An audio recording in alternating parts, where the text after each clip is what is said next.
Hello friends, Montu science king YouTube channel पर आप सभी का हार्दिक स्वागत है, अभिनंदन है, वेलकम है। मैं मोंटू वर्मा आज आपको लेकर चलता हूं एक बहुत ही इंटरेस्टिंग चैप्टर की तरफ, जो कि ह्यूमन फिजियोलॉजी का पहला चैप्टर माना जाता है। तो आइए इंतज़ार की घड़ियों को ख़त्म करते हैं और चैप्टर को स्टार्ट करते हैं। तो हेडिंग लगा दीजिए, डाइजेस्टिव सिस्टम।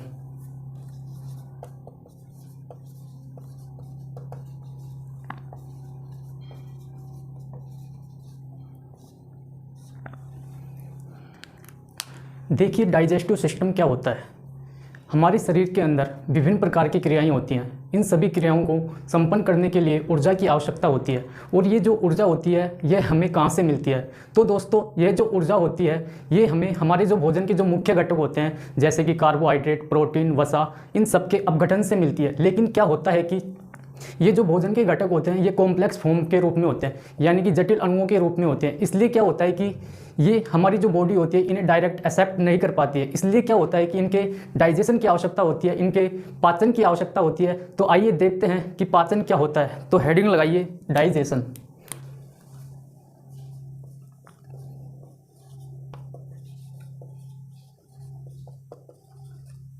डाइजेशन, पाचन।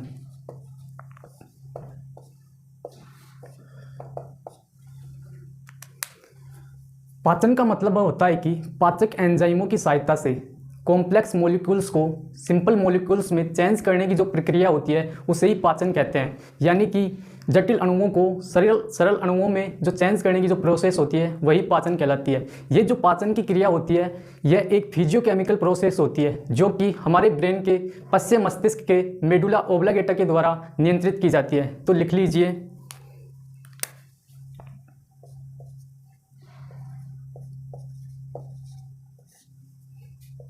पाचक एंजाइमों की सहायता से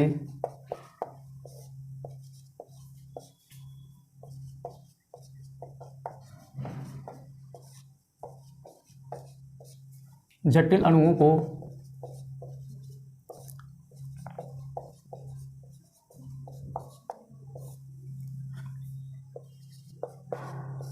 सरल अणुओं में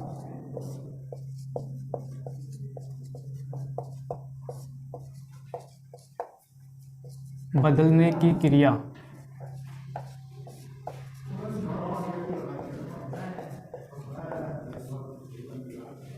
दूसरा लिखिए, यह एक फिजियोकेमिकल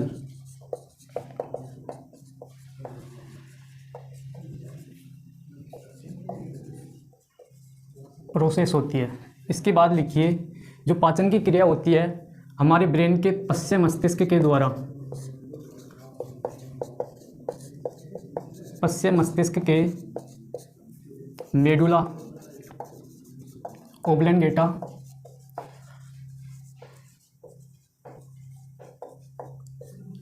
नियंत्रित की जाती है।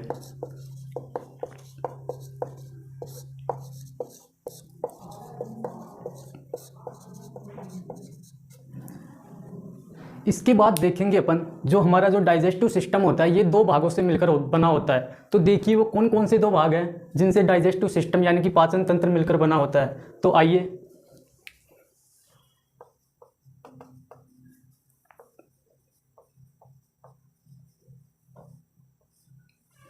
ये जो पाचन तंत्र होता है ये दो भागों से मिलकर बना होता है। तो देखिए वो कौन कौन से दो भाग हैं।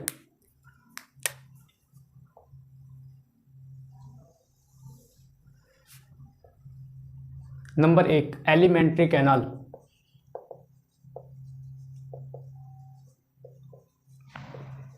इसे आहार नाल के नाम से भी जाना जाता है। इसी का एक नाम और होता है जीआई ट्रैक्ट।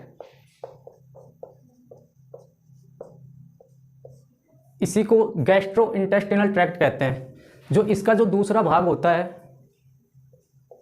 वह होता है एसेसरी डाइजेस्टिव ग्लैंड, यानी कि डाइजेस्टिव ग्लैंड्स। इसमें 3 प्रकार की ग्रंथियां आती हैं। Number 1, liver. Number 2, salivary glands.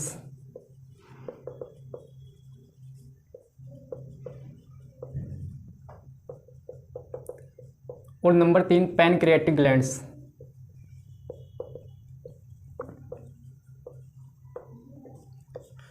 अब देखिए गाइज, जो एलिमेंट्री कैनाल होती है यानी कि आहार नाल होती है, ये भी कुछ भागों से मिलकर के बनी होती है। तो आइए इसके कौन कौन से भाग होते हैं वो देखते हैं।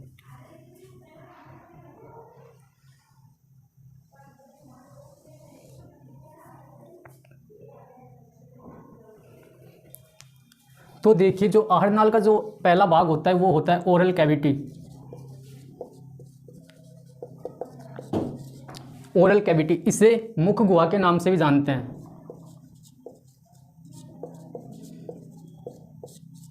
इस मुख गुहा के अंदर जीभ और दांत पाए जाते हैं। इसके अलावा इस मुख गुहा के अंदर सैलाइवरी ग्लैंड्स यानी कि पाचक ग्रंथियां भी पाई जाती हैं। तो लिखिए, टीथ यानी कि दांत, इसके अलावा टंग यानी कि जीभ पाई जाती है। इस आहार नाल का जो अगला भाग होता है वह होता है ईसोफेगस,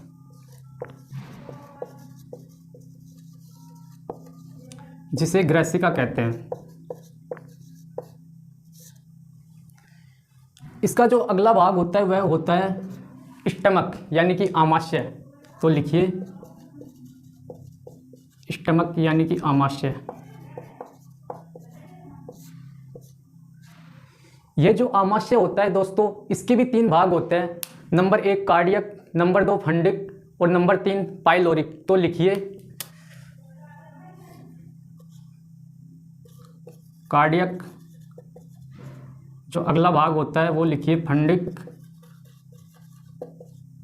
और जो अगला भाग होता है वो होता है पाइलोरिक। इसके बाद देखिए, जो अगला भाग होता है वो होता है स्मॉल इंटेस्टाइन।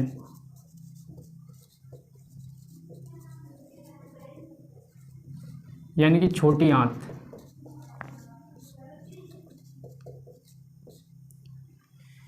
ये जो छोटी आंत होती है इसके भी 3 भाग होते हैं। नंबर 1 जेजुनम, दूसरा डेड्यूनम और जो तीसरा होता है वो होता है इलियम। तो लिखिए,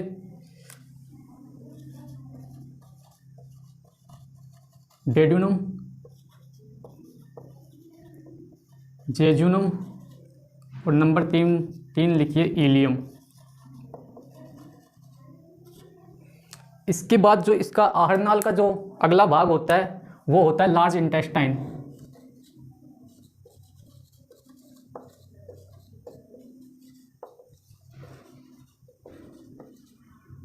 बड़ी आंत।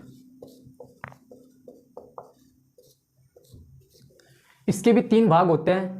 एक होता है सिक्कम, एक होता है कोलोन और एक होता है रिएक्टम। तो लिखिए,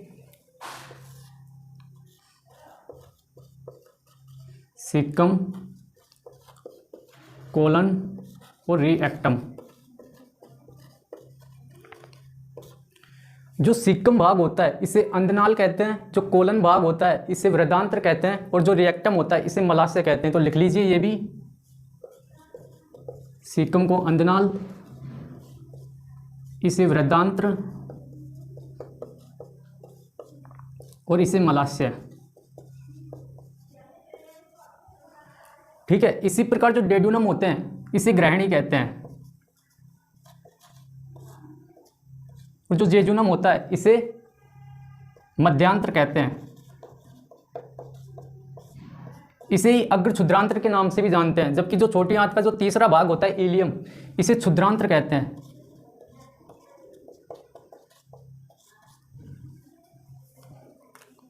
अब देखिए, जो आमाशय का जो फंडिक भाग होता है, इसी भाग के अंदर क्या होता है कि मुख्यतः पाचन की क्रिया होती है। ये आपको याद रखना है। आमाशय के केवल फंडिक भाग के अंदर ही पाचन की क्रिया होती है और भागों के अंदर पाचन की क्रिया नहीं होती है। ये आपको ध्यान में रखना है, बहुत ही इंपॉर्टेंट पॉइंट है। इसके अलावा देखिए, जो बड़ी आंत का जो सीकम भाग होता है, इसके अंदर सहजीवी सूक्ष्म जीव पाए जाते हैं। तो लिख लीजिए, सहजीवी सूक्ष्म जीव। यहाँ से क्वेश्चन पूछ लिया जाता है कि बताइए कि बड़ी आंत का वह कौन सा भाग है जिसके अंदर सहजीवी सूक्ष्म जीव पाए जाते हैं। तो जो इसका जो आंसर होता है वो होता है सीकम यानी कि अंधनाल।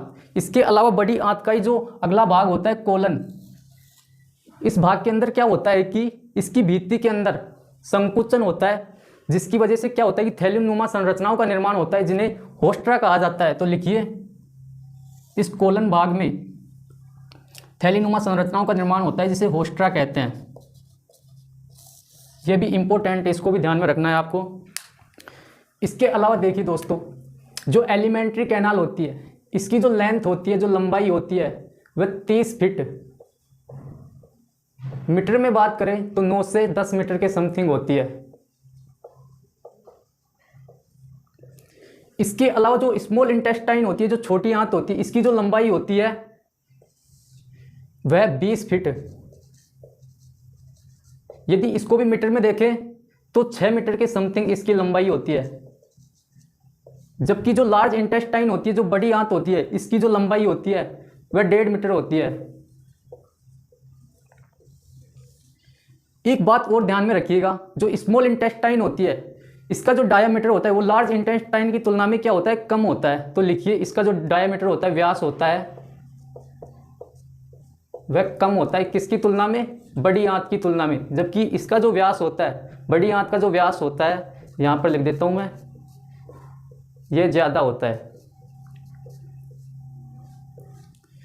गाइज इसके बाद देखिए, जो ओरल कैविटी होती है इसमें क्या होता है कि मैं पहले आपको एक बात बता देता हूँ। जैसे कि अपन ने पाचन पढ़ा था, उसमें एक बात की थी कि यह पाचन की जो क्रिया होती है एक फिजियोकेमिकल प्रोसेस होती है। तो फिजियोकेमिकल प्रोसेस कैसे होती है वो देखिए कैसे होती है।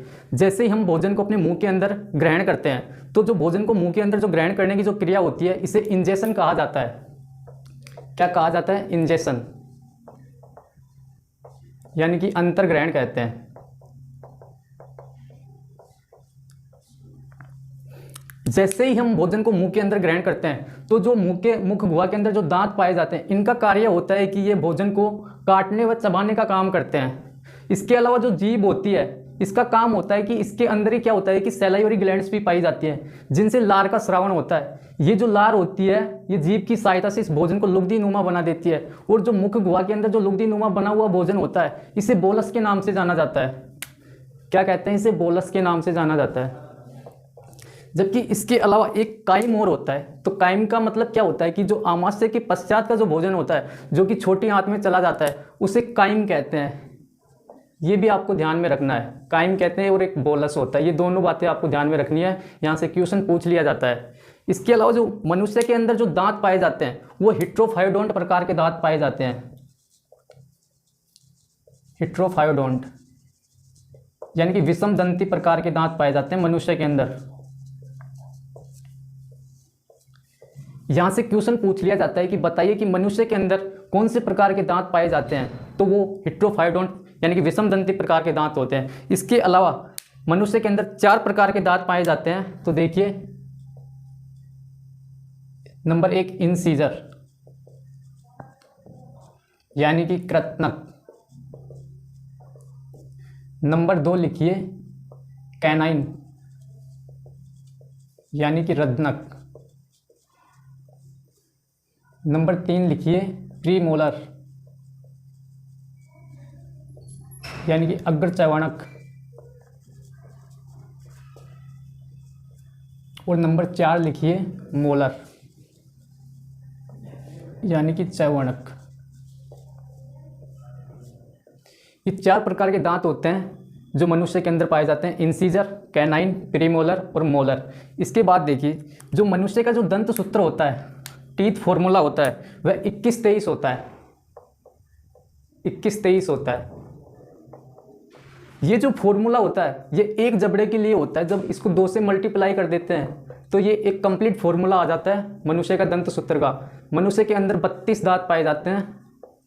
एक जबड़े के बारे में बात करें तो 16 दांत होते हैं। और ये जो दांतों की संख्या होती है ये इंसीजर होते हैं, ये कैनाइन होते हैं, ये प्रीमोलर होते हैं और ये जो होते हैं मोलर होते हैं।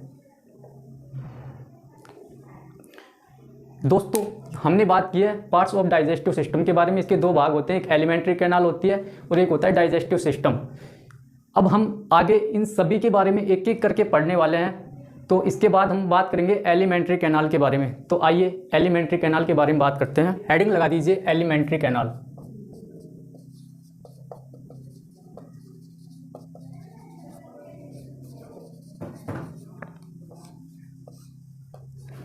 आहार नाल। ये जो एलिमेंट्री कैनाल होती है ये हमारे मुख्य गुहा से प्रारंभ होकर और जो गुदा होता है एनस वहां तक फैली हुई होती है। तो लिखिए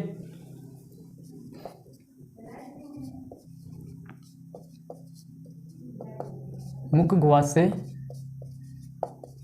प्रारंभ होकर गुदा एनस तक फैली होती है।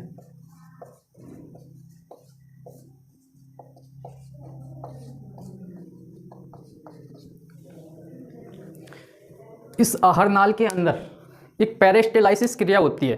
तो देखिए पेरिस्टाल्सिस क्या होता है।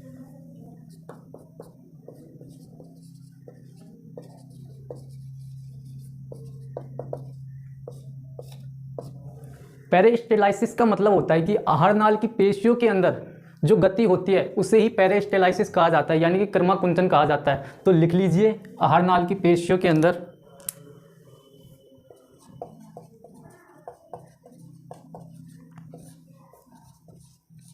आहार नाल की पेशियों में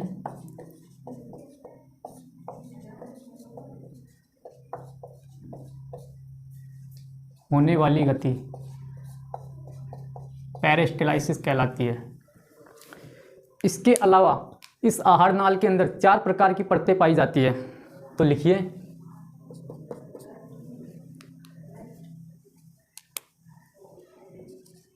इसमें 4 परतें पाई जाती हैं।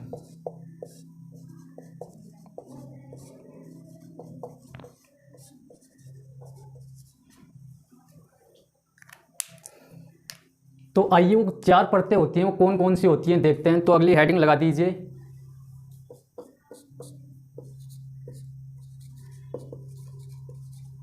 Internal structure of alimentary canal.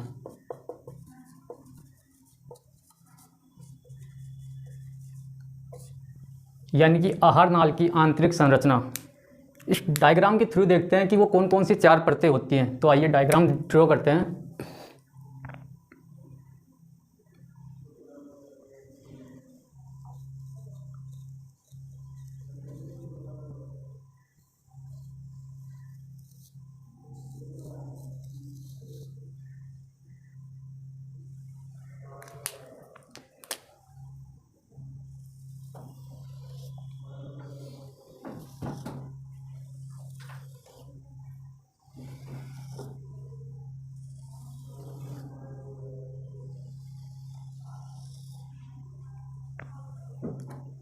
जो आहार नाल के अंदर जो 4 परतें पाई जाती हैं उसमें नंबर 1 आती है म्यूकोसा, उसके बाद आती है सब म्यूकोसा और जो तीसरी होती है वो होती है मस्कुलरिस, इसके बाद होती है चौथी सिरोसा।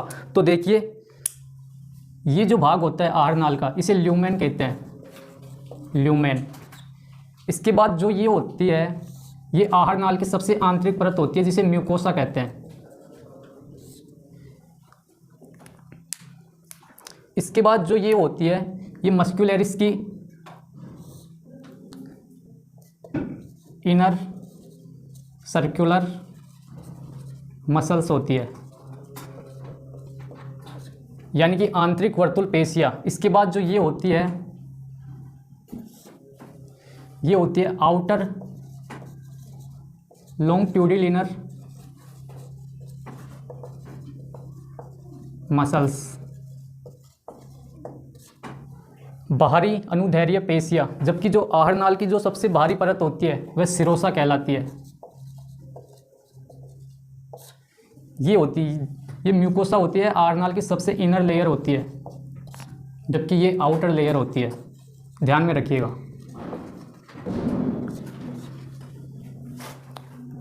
गाइज यहाँ से क्वेश्चन पूछ लिया जाता है कि बताइए कि वह कौन सी परत है आहार नाल की जो सबसे आंतरिक परत होती है। तो इसका जो आंसर होता है वो होता है म्यूकोसा। जबकि बताइए कि वह कौन सी परत है जो आहार नाल के सबसे बाहर की तरफ होती है। तो इसका जो आंसर होता है सिरोसा। इसके बाद हम इन चारों लेयर्स के बारे में एक एक करके बात करते हैं। तो आइए दोस्तों, आहार नाल की जो 4 परतें होती हैं उनको एक एक करके डिटेल से देखते हैं। Number 1, mucosa.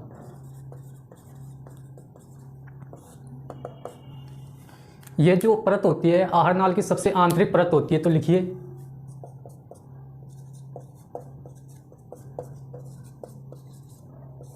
आहार नाल की सबसे आंतरिक परत।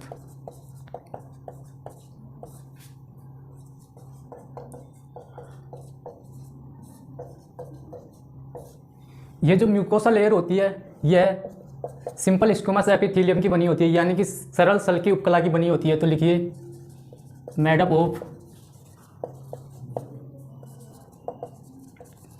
Simple squamous epithelium. इसी परत के अंदर माइक्रोविलाई पाए जाते हैं, यानी कि सूक्ष्म अंकुर पाए जाते हैं। तो वो उनको भी ऐड कीजिए। माइक्रोविलाई पाए जाते हैं।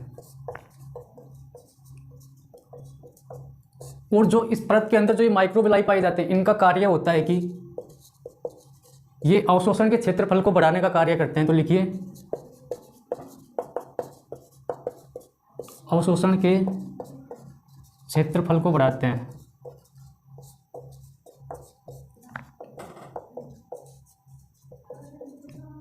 इसके अलावा क्या होता है कि इस परत के अंदर गोबलेट सेल्स पाई जाती हैं, यानी कि गोबलेट कोशिकाएं पाई जाती हैं और उनसे सिक्रीशन होता है म्यूकोसा का, म्यूकस का। तो लिखिए गोबलेट सेल्स पाई जाती हैं।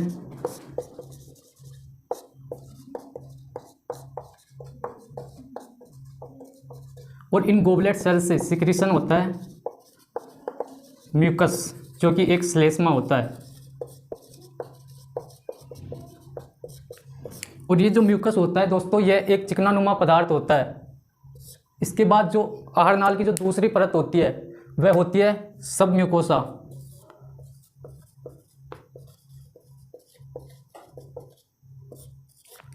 जो ये सब म्यूकोसा परत होती है ये इस म्यूकोसा के ठीक ऊपर स्थित होती है। तो लिखिए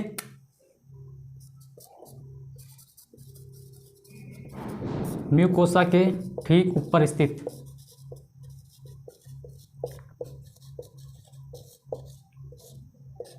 और ये जो सब म्यूकोसा परत होती है ये लूज कनेक्टिव टिश्यू की बनी होती है। तो लिखिए मेड अप ऑफ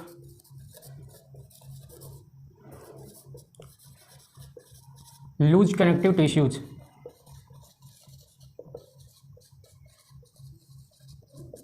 इसके अलावा इसका जो तीसरा पॉइंट है, सब म्यूकोसा जो लेयर होती है इसके अंदर क्या होता है कि लसिका व तंत्रिकाएं पाई जाती हैं। तो लिखिए सब म्यूकोसा में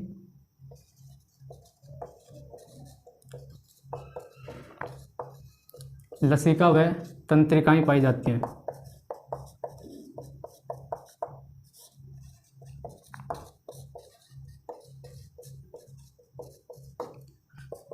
इसके अलावा इसी सब म्यूकोसा के अंदर जो बर्नर सेल्स होती हैं वे कोशिकाएं भी इसी सब म्यूकोसा में पाई जाती है। तो लिखिए बर्नर सेल्स पाई जाती हैं।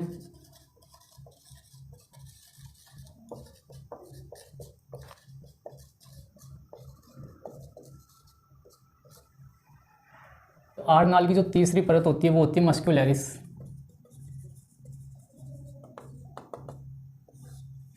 यह जो परत होती है दोस्तों ये स्मूथ मसल्स की बनी होती है। तो लिखिए made up of smooth muscles.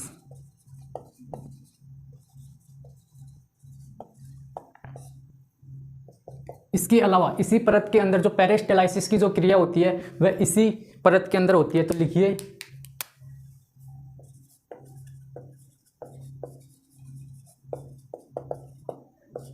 Peristalsis, जो कि आहार नाल की पेशियों के अंदर होने वाली जो गति होती है उसे ही पेरिस्टाल्सिस कहा जाता है।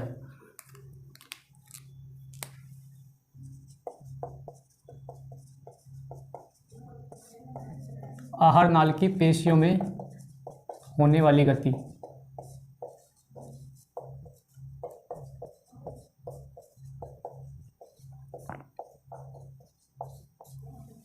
नोट लगा करके लिखिए दोस्तों।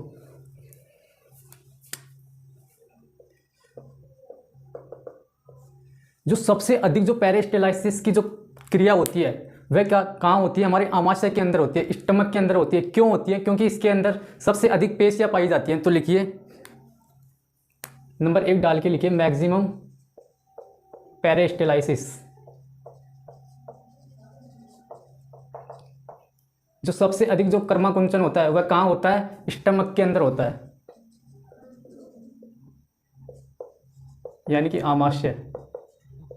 क्यों होता है? क्योंकि इसके अंदर सबसे अधिक पेशियां पाई जाती है।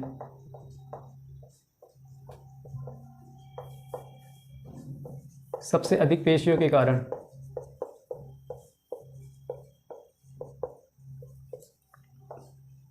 जबकि जो सबसे कम जो कर्माकुंचन की गति होती है, वह कहाँ होती है? रिएक्टम के अंदर होती है, मलाशय के अंदर होती है। क्यों होती है? क्योंकि उसके अंदर सबसे कम पेशियां पाई जाती हैं। तो लिखिए मिनिमम पेरिस्टाल्सिस। ये कहाँ होता है? रिएक्टम, यानी कि मलाशय के अंदर होती है। रिएक्टम, मलाशय। सबसे कम कर्माकुंचन क्यों होता है? क्योंकि इस मलाशय के अंदर क्या होता है कि सबसे कम पेशियों के कारण सबसे कम पेशियां पाई जाती हैं।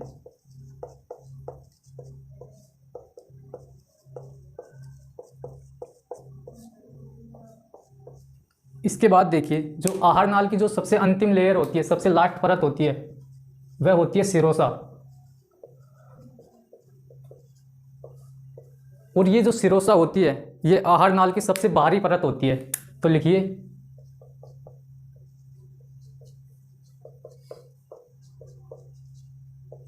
आहार नाल की सबसे बाहरी परत।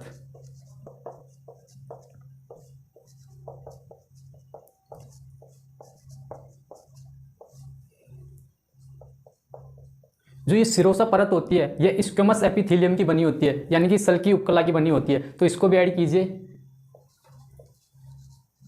Made up of squamous epithelium. इसके अलावा इस सिरोसा को एक नाम से और जानते हैं जिसे मीजोथीलियम कहते हैं। तो लिखिए इसे मीजोथीलियम भी कहते हैं।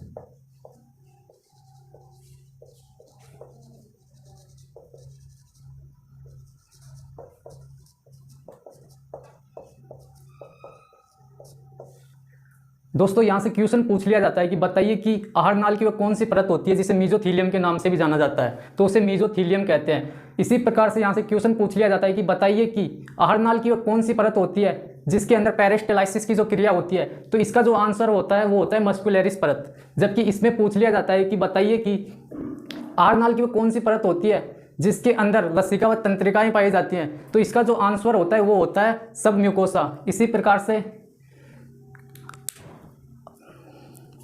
आज के लिए इतना ही दोस्तों। यदि आपने चैनल को अभी भी सब्सक्राइब नहीं किया है तो अभी इस चैनल को सब्सक्राइब कीजिए और इसके बेल आइकन के बटन को प्रेस कीजिए, जिससे आपको समय समय पर इंफॉर्मेशन मिलती रहे। Thank you so much.